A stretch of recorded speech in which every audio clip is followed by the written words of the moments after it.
Hello everyone, welcome back to the channel. Hope you're doing well and fine. And in today's video, I'll be showing you how to fix your TikTok algorithm. So without wasting any time, let's just jump right on the video and make sure to watch this video till the end and follow the steps as well. Now, the first thing that you need to do is head over to your TikTok app. And once you're inside here, what you need to do is tap on your profile icon on the bottom right corner of the screen, and once you're inside here, tap on the three horizontal bar on the top right corner of the screen.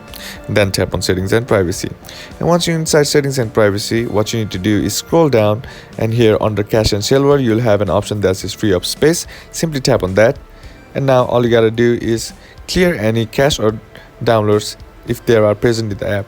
And once you have done with that, go back, and then what you need to do is reset your For You page. And now here, scroll to the videos, and if you don't like a video, then what you need to do is, let me just assume I don't like this kind of video, then what you need to do is long tap on that video and then tap on not interested, and by doing so, TikTok algorithm will display your feed or your For You page according to your not interested and your liked video and your time spent on a video.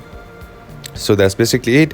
And the last thing that you need to do is unfollow the accounts that you don't want to see the video of, and that's basically how to fix your TikTok algorithm. And that's it for today's video, guys. Hope this video was useful to you. Leave a like if it did, comment down below what the next video should be on, consider subbing to the channel. Thank you for watching. Bye bye.